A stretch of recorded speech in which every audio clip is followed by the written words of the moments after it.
And with that, I would like to introduce your next speaker, another activist and member of In Solidarity, Hieremila Haile.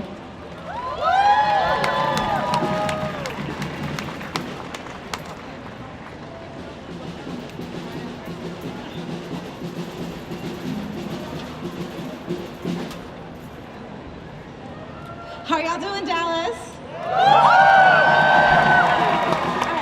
I want to just tell you a few feelings that I have about the Confederate monuments. How about now? Better? Okay. Oh, sorry, y'all.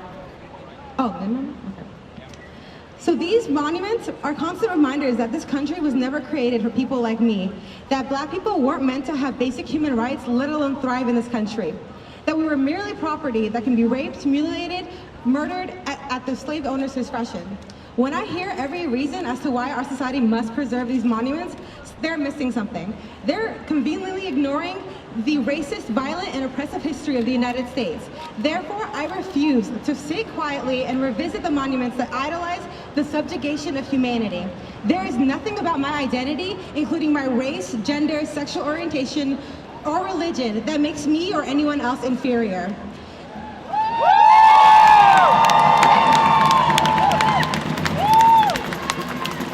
Decades of tireless activism and fighting against white supremacy paved the way for people like me to succeed while standing up to institutional racism. Now it's the time for our identity to be freed from the bondages of oppression. Despite the lack of identity privilege that POCs have, people of color, we still have to have the burden of institutional racism and the consequences of violence from white supremacists.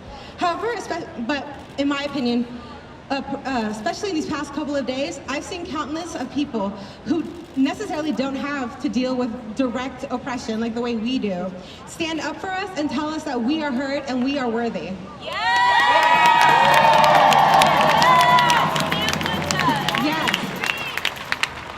So to y'all, I want you to remember to keep listening to people of color and other marginalized communities. Use your white privilege to speak up for us and to speak up for social equity. And most importantly, remind yourself of what our beloved ally Heather Heyer posted on the day she died. If you're not outraged, you're not paying attention. We can no longer stay quiet. Despite everything that's against us, never forget that we are walking in truth and social justice will prevail. Thank you. Next.